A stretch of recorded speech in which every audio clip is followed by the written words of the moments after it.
Daily is daily Vikings entertainment. We just want the Vikings to win a Super Bowl before we die. I will ride with this group. Seriously, man.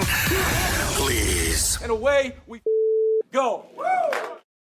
And that's right, Kevin O'Connell. Away we do go. The season, Chip Scoggins, 1 week from Monday. It's Purple Access. As always, it's Judd and Chip. A lot to talk about here. A lot to talk about, Chip, as the roster, I think, has come into form. I'm guessing there's going to be a couple more changes here. But let's start with this one. Your reaction to the, I guess, long-awaited now, because it had been a week of talking about it, return of Adam Thielen in a trade involving draft picks for him to be, well, opening night wide receiver 2, then maybe battle Naylor for 3, but be willing to accept being the 4th, if that's your thoughts on the trade. Yeah, I guess I'm not surprised. I mean, obviously, with how thin they got and with Addison's suspension, they had to bring in someone. Ideally, it would be a veteran who you could plug and play and knows the system and doesn't have the learning curve that maybe a young guy was. And I thought it might be dead there after we had the initial conversation. A lot of people were reporting that they were having conversations, and then it went quiet for like 24 hours. I'm thinking, well, maybe the Panthers were asking too much in terms of the return with the draft pick, and so I thought it was going to be dead. And then the fact that they came back and got done. I mean, it's, 4th and a 5th. Might seem like a lot for a 35-year-old wide receiver who in 3 weeks is going to be your third wide receiver. But they have to get off to a good start. And you have to give J.J. McCarthy the best chance to succeed. And if it costs you something, that's what you're going to have to do. And so so I'm not surprised. I think it makes sense. People out here in Woodbury were well aware that he was here with J.J. and some of the Vikings this summer, as my son said, who did ball field maintenance. Hey, we saw J.J. McCarthy and Adam Thielen and those guys working out. You saw Bryce Young too, though, right? Bryce Young and some of the Panthers were up here working out. So the fact that he, has some reps with him in the summer on air, yeah. I know it, but there's familiarity there. So good deal for them. I'll be lying. I don't know how much Thielen has left at this point, 35 years old, but I think he'll be particularly valuable third down, red zone, those type situations where you need a guy to get open. We know Thielen can get open with his route running and how smart he is and how strong he is. So I think that'll be really helpful for McCarthy's first couple of weeks when really it's Jefferson and Hawkinson. And, I mean, as great as those players are, you need somebody to take the pressure off them. Yeah, so the Vikings did get a couple of picks back, but the Panthers, I think, at the end of the day, won the trade, if you do that type of thing. Yeah. The Vikings also, at the end of the day, agreed to pick up all of Thielen's salary. Now they're renegotiating it, so it's not going to be what it was expected to be. It was expected to be a cap at $7.2 million. So my guess is the financials also played a role here. But yeah, I'm like when you looked at that, the 53, right, when it came out, and you saw the 5 receivers they kept, that's not workable. Wasn't. Hey, we got a guy that's okay here. Ty Felton is a work in progress. Tim Jones was actually kept and then released to make room for Thielen, and he's a special teams guy. And so you went through that, and you're like, okay, this isn't going to work. And yeah, I mean, Thielen comes here. He knows the system. I am sure there was a conversation about his role and what that's going to be, and so there will be no confusion this time among the player and his family about what he's going to be doing. And he's at a good age to come back here and, make an impact. He's insurance as well. So if somebody gets hurt, and also he missed time again himself last season because of a hamstring. Yeah. So he's probably going to get an amount of snaps that is appropriate for his age. So all of those things, if you were going to get a guy this close to the start of the season, I think getting, as you just said, a plug and play was imperative. Yeah, and the money, I mean, the Vikings are under the cap, so I don't think that was a huge obviously that wasn't going to be a deal breaker for them, I don't think. And it's knowing the system and just being a veteran. I mean, that's what you needed. And also I do think I don't want to discount the fact that he's worked with JJ in the summer. and knows them, and those two have run routes and thrown, worked out together. I mean, that's it's not like he's coming in and never met the guy, right? Right. And Right. Judd, he's going to start a week from Yes, he is. Monday. He's going to be a starting wide receiver in Chicago. And let's be honest, how many practices is that going to be for him? 3? Well, and they're going to be practices preparing for the game, not, hey, do you know our system? That's it. So, which he doesn't need. Yeah. So, and you're right. Like, that was not workable, what they finished. No. It was interesting. Remember when we were on the beat, it was always like, okay, here's the final 53.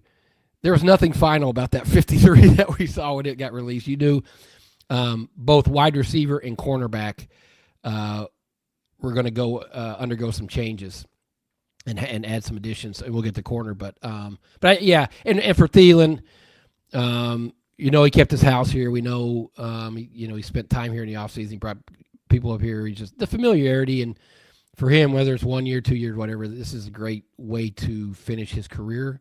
You're coming back to your hometown team. You're coming back to a team that's ready to win. You can be whatever the role is once Addison gets back here. And what does this say about Naylor? Well, I mean, first of all, I don't think he's playing in week 1. Week to week is what we heard. So yeah, and Doogie told us this week at the fair that he did have a procedure done on that hand. Mm-hmm. And I think it's more of a pain tolerance thing, but I don't want to test a guy's pain tolerance when he's a wide receiver and he has to catch the ball passes for a living. Yeah. And so, and look, I mean, do I think that Thielen can push Jalen for the 3? Absolutely, I do. For sure. That's not a bad thing either. No, no. But, and I also think the reality is this, if nothing else long term, Jalen Naylor's not back next season. Unless he comes back dirt cheap, which would be bad for him and mean he had a bad year. Yeah, and comes back and has a great, season. No, so this is you make your wide receiver room deeper. You make it. I mean, you bring in just an awesome person. In what Thielen represents there, and it's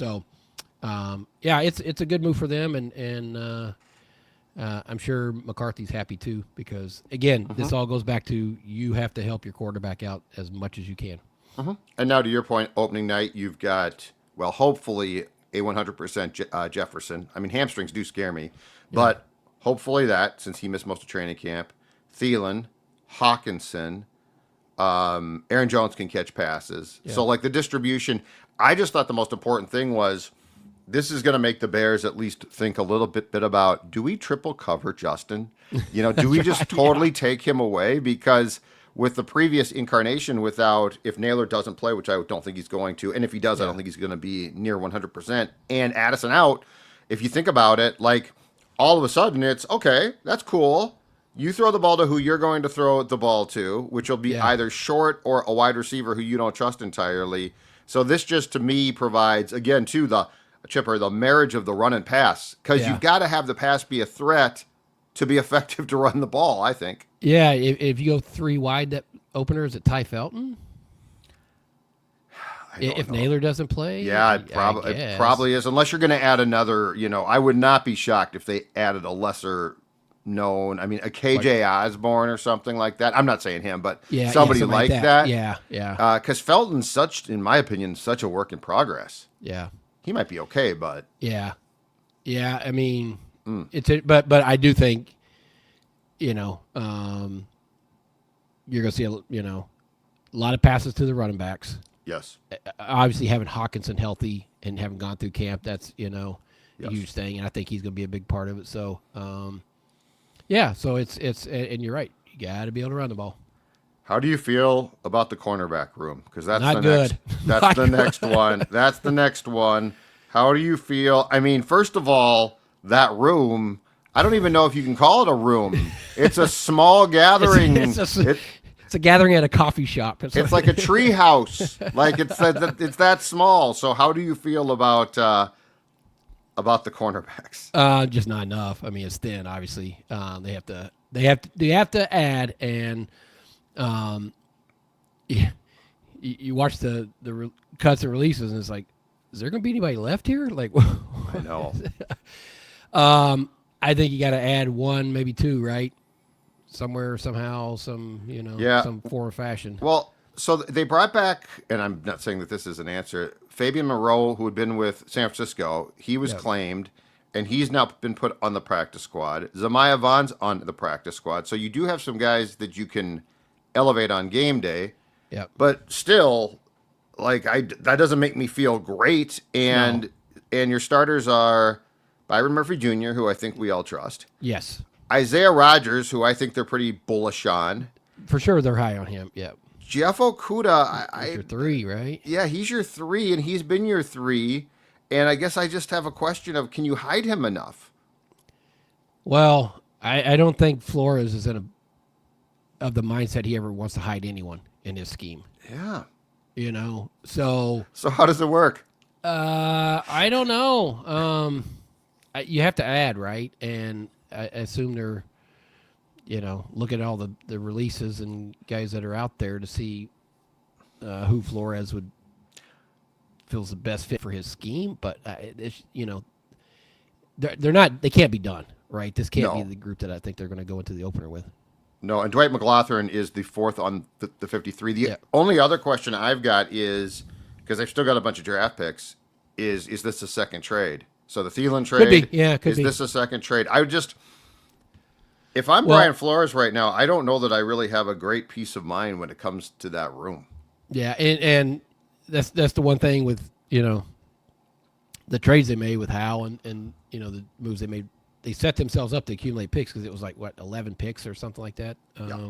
So they have that at their disposal if they want to make another trade. So, but it's got to be a veteran coming in here that can pick up this scheme quickly. Shaq Griffin, he got let go. Is he out there? Okay. Yeah, he got let go by I think Seattle. Stephon Gilmore is still on his couch and said he wants to play, but he hasn't done anything. Yeah, Shaq Griffin was in training camp with, if I'm correct on this, the Seahawks. I mean, Gilmore is obviously so, his career speaks for itself, but I think I'd prefer to have someone that had been in a camp, that had been going through it. So, yeah, Shaq Griffin makes sense because obviously he was here last year and knows the scheme. So, but someone like that, a veteran who's is not going to take weeks to get up to speed because they just can't wait that long. So, but it goes back to Judd. This is where the draft misses. No question. You just don't have the depth, and you're relying on free agents, and you're relying on undrafted guys, and you get thin at positions. Yeah, in fact, I was surprised they kept Ty Chandler, but because they did for now, and I think it's because C.J. Ham went on the IR short term to start the season, but because they did by now, those first 2 drafts, 16 total picks, 4 guys. Mm-hmm. Just as a point of perspective here, they kept 7 UDFAs from this year. Yeah, 7. 7 from this year. I think it's 10 total. I think since Kwesi O'Connell it's 10, but they kept 7. So they have more UDFAs from one class in 2025 than they do from players from their first 2 drafts left.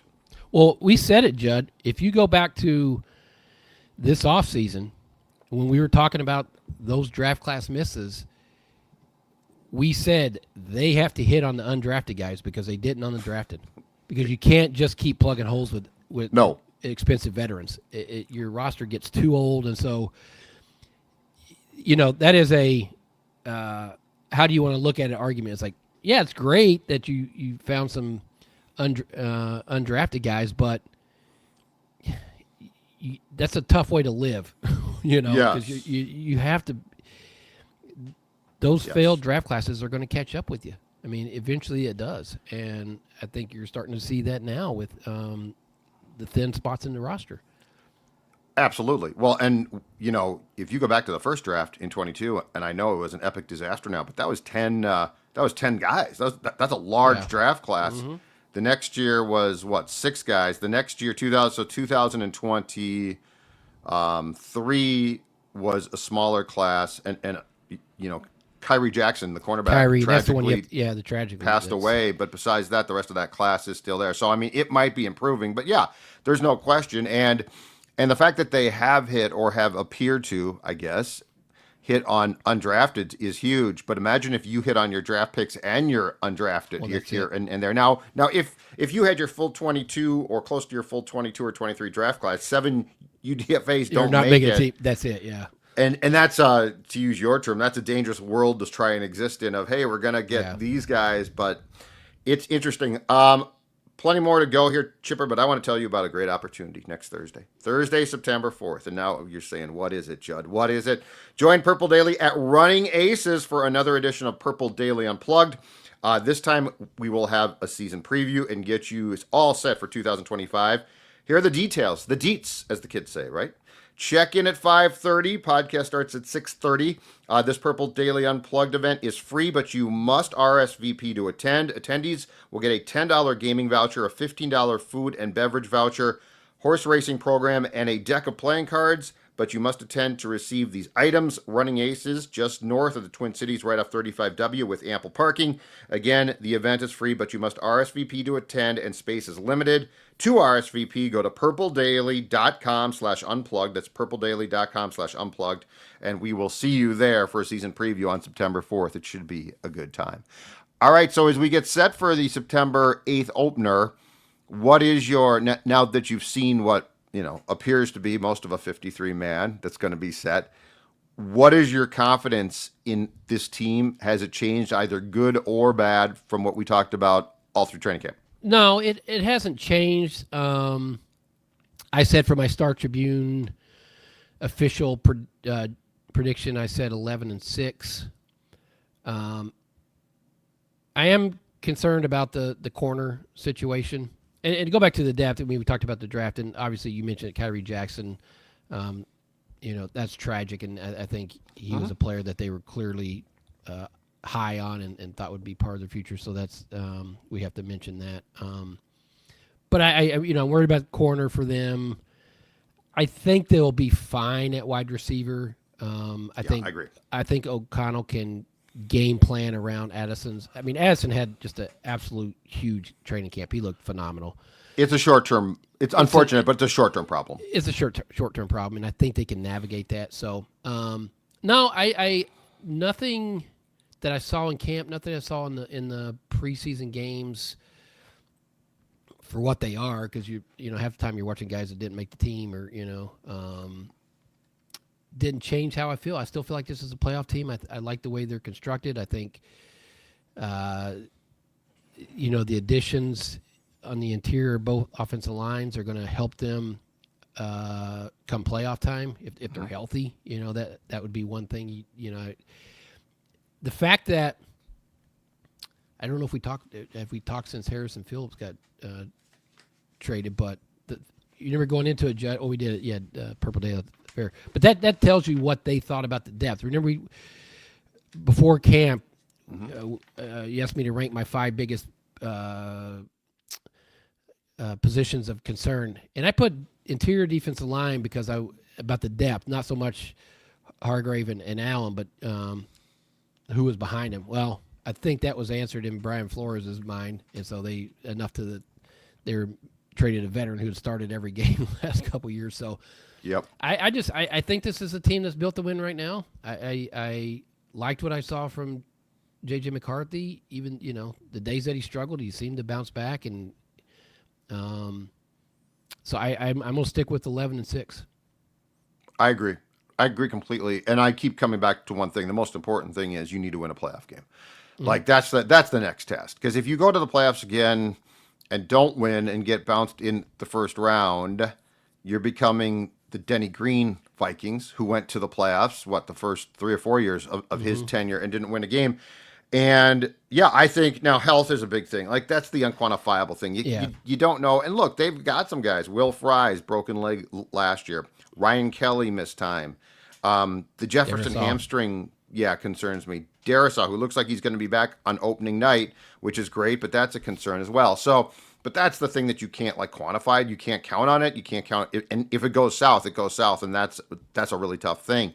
Yeah. But yeah, it's funny you mentioned the interior deep defensive line. I think we all had questions, and it's like, okay, they got Javon Hargrave, Jonathan Allen. That's great, but how are the kids going to do behind them? And Jalen Redmond looks like he took another step, which is impressive. Yeah. and then just the depth back there. I mean, a year ago, Taki Taimani's a shoo-in right now. Mm-hmm. And he was the first guy out, and that's with Phillips traded. So I don't think there was any of all the position groups in training camp where I was like, oh, guess I was wrong about that. And the other cut that surprised me, Gabe Murphy. It's interesting because, he obviously was at the first preseason game where he was just a one-man wrecking crew, basically. And practices, he was wrecking things. But it's interesting, Judd, when they made the cut, we all were like, what are they doing? You can't do this. They got him back on the practice squad. Yeah, I know. He didn't get claimed. Yeah. So Yes. maybe we don't know as much about football as we think we do that he got back on the practice squad. So yeah, that's true. But because other teams, could have claimed him. So is that a special teams thing? Is that you're not good enough on special teams? Because there's no way what he showed. I mean, I don't think there was any obvious hole there in, if you watch his left hand went in this play, So it feels to me like could be Bo Richter, who is not, I don't think Bo Richter is as good of rush end as Gabe Murphy, but he continues to stick because he is essentially Heath Farwell 2.0. Yeah, could be. That could have been the thing. But anyways, to get him back on the practice squad, and he'll be up here on the 53 at some point this year, injuries, whatever. It always happens. And so, they had incredible depth along the front seven on this team, where guys that they had developed, they discovered, traded for, signed. I mean, it's they've done a good job there. So I think the defense is going to be, if they can figure out the corner, Judd, if they can figure that out, I think this defense top 5. It feels like it to me with the pressure that they're going to be able to get and being able to be stout in the middle. It feels like a top 5 if they can get that. If the corners hold up, right? In terms of their depth.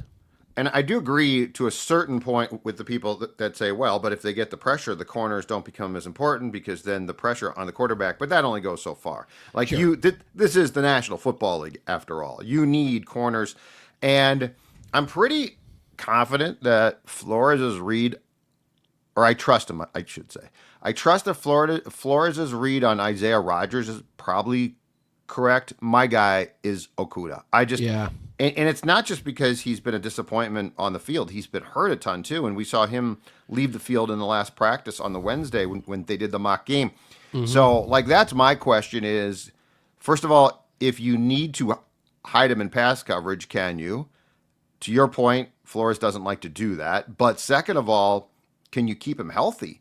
And if you can't, do you think Dwight McLaughlin's that good? Who I felt got sort of demoted a little bit during training camp. I was impressed at first, and then I felt he got pulled back on. Yeah, early in camp, he was making plays all over the place. And you're like, wow, this, he's going to take a step. And I remember early in camp saying, well, I don't, because you saw these guys flash, and Okudah had a good start, and you're like, okay, I don't feel as shaky about that cornerback room as I did going in, but staying healthy, but I don't think they're done adding there. So I want to see what this looks like at Chicago, because I think it's going to look different. I think there's going to be at least one veteran in there that's in the mix. So it doesn't feel like you go as much all in as the Vikings have, and then short corner. Well, that's it. Yeah. That seems like a really weird, we'll be fine there. But everywhere else and I'm with you completely, man. First year starter at quarterback in JJ McCarthy or not, this team is in.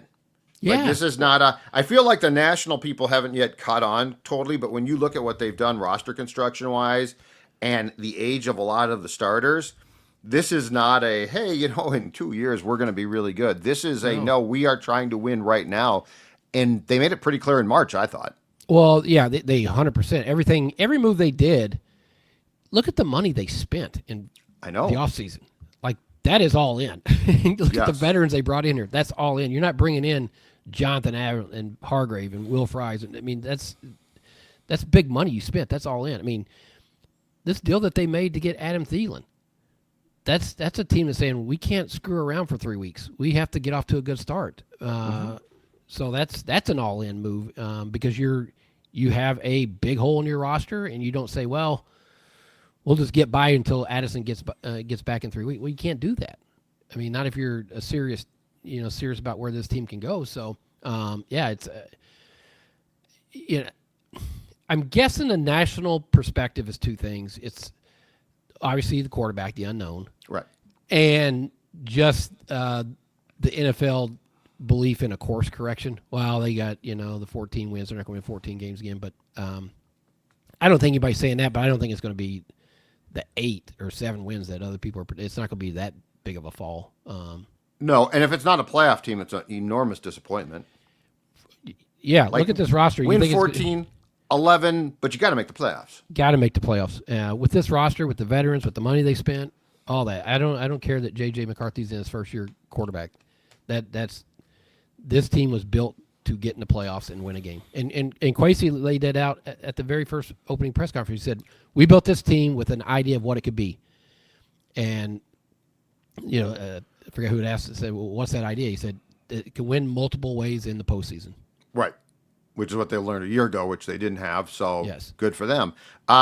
We'll talk a ton about McCarthy next week, so I'll put that on hold for right now. But I do want to talk about the quarterback situation. Mm-hmm. So Sam Howell out, Carson Wentz in, Max Brosmer in, Brett Rippon out. Not a huge shock. I know that they really like him, but your thoughts on the construction now of that room, mainly behind J.J. McCarthy? Yeah, we said going in, I think for the last couple of weeks that we felt like the 1 and 3 were on the team, but the 2 wasn't. I mean, to me, it became, and everyone, I think everyone else is like, somehow just didn't fit. It didn't seem like that was going to be the way they went. I just don't know how you were going to go into the season with him as your number 2. His training camp was not good. I mean, he had some moments. Off-season was bad. His training camp, the second preseason game, okay, but, I keep coming back to 2 things that I heard O'Connell say. One, this is a guy we need to see in a game, okay, which told me is like they're not seeing it in practice, right? They want to see what he does in game. Right. 2, I forget when it was, but he said this system is so different, dramatically different than anything he had run before. So, I mean, and there's validity to that. Like, it's a complicated system. Every quarterback's played has said it. So, we felt like their number 2 was going to come from somewhere else. Wentz. I mean, I don't know. I assume if on the depth chart he'll be 2, right? He is right now. Yeah. But Max, it didn't surprise me that he made the 53, and I think it became obvious as the longer training camp went on that you weren't going to be able to get him on the practice squad, particularly how he played him.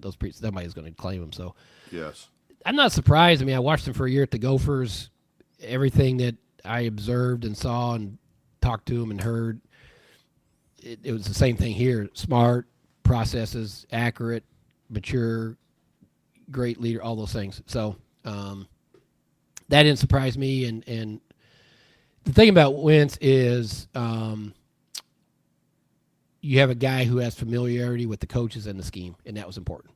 Yep. Because he's going to have to, you couldn't bring in somebody that is totally unfamiliar with this scheme and this system. And so the fact that he knows the coaches, is, McCown, I think, and the scheme, he can get up to speed quick. Yeah, because he spent the year, or he spent one of the years, I think this is like his 6th team in 6 years, with the Rams and McVay. Yeah. Now, he wasn't with O'Connell there, but it was in the system. And I think that's why I never thought O'Connell was in on Howell, because if you look at the profile, he wants to bring in guys that at least went through a part of his system. Darnold, San Francisco, had some familiarity, right? Yeah. And so Howell never made sense. And I always thought it was a stopgap, like okay, we got to get somebody here. Yeah. And they had tried with, Jones. They definitely tried with a few guys. It didn't work out. And so they're like, okay, screw it. But, I feel much better about that. And I also would not be surprised, I continue to say this, if at some point very quietly in, let's say, November or so, Max Brosmer was the backup. Yeah. Because he showed you so much. And it's funny, Chipper, when Jaron Howell's what, like a 6th round pick? When Jaron Howell made the team and the Vikings kept 3 his first year, it was very clear that they wanted to keep 3. They drafted him. They saw him as a developmental guy, and there was more incentive than because of the rules to keep 3, which is still the case today. But on Max Brosmer, this does not feel like, well, let's just keep 3. It felt like, no, this guy, because I truly believe that Kevin O'Connell valued Brett Rippon's presence, not as a player, but as his presence. And so Max Brosmer had to win that job. This was not by default. And at almost every turn, he did. And I would not be surprised if at some point O'Connell's like, you know what, just flat out, I think I would trust Brosmer more because he, if nothing else, thinks more like I do. Well, yeah, and you look at, think about how far he's come just in the short time he's been there, and the way he's, learned the system and the way he runs the offense when they were out there in the preseason games, and just, I always come back to the word mature. He's just such a mature person. Like if you talk to him, and I talked to him a lot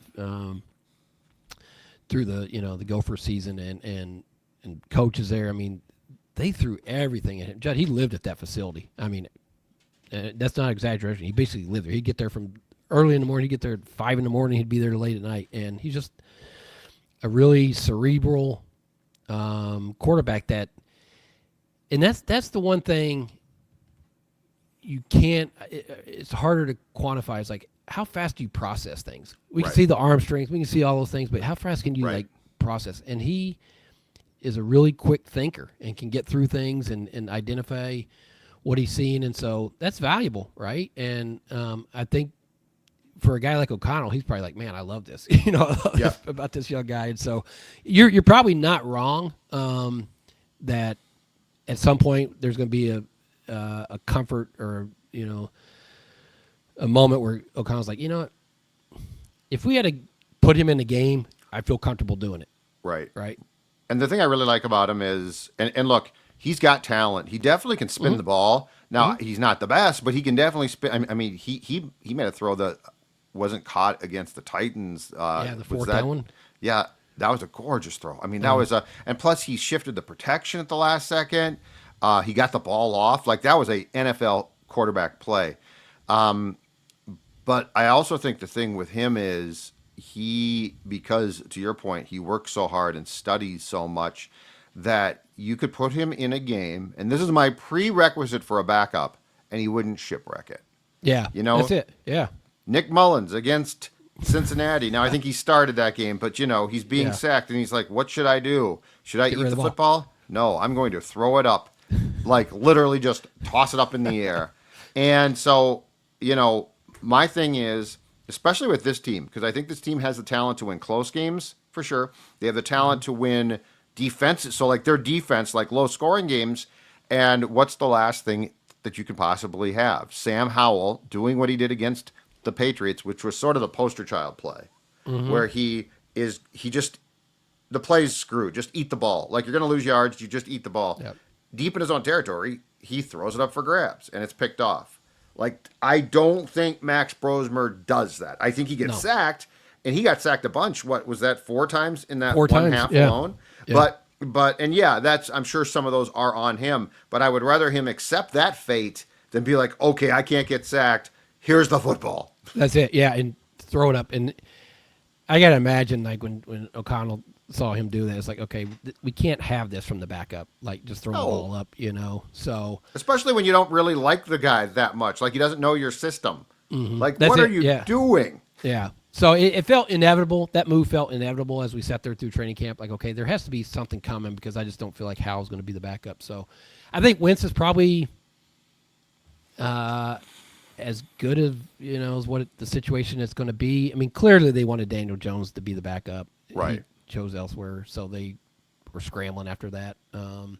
So I think Wentz is probably a good spot to land, and, he's bounced around the last, 5 years or whatever. So, and for him, a good spot for him to do. We grew up a Vikings fan, close to home, and you're with a good team and a great coach, and you're surrounded by great talent. So, so and he's been on good teams too now. I mean, that Chiefs team, he didn't play, but who cares? Yeah, he was around great people there, great player. One of the greatest quarterbacks, greatest coaches. So, so it's. I've reached the point where I'm excited to see a game. All these things, all these off season, the practices, the training camp, all the waiting. I'm just excited to see JJ play. I'm excited to see this defense. I'm just ready to see a game, Judd. Let's go. Or a game that matters. It's so funny because training camp starts and you're like, football's back. And then after like 2 weeks, you're like, can we see a game of some sort? And it's like a preseason game. And then you get through like a quarter and you're like, and then by now you're just like, I just want to see a game that counts in the standing. So these last 2 weeks, every year I go through this. I know these last 2 weeks are just like, let's go. I know. And it's like, okay, the roster, well, it's funny because it actually comes down to like the 53 becomes the most like, okay, who's going to make the 53? Yeah. And once that's set, you just want to see a game. I love the Monday game because we can watch the Red Zone on Sunday. Yep. But I also am like, I really wish they just played on Sunday to get it off, But anyway, I'm not complaining. Okay, we will talk plenty about McCarthy next week because that obviously is going to be the big storyline as preparation starts for the Vikings and Bears on the first Monday night of the season. He's Chip. I'm Judd. We'll see you later. See you, Chipper. See you, bro.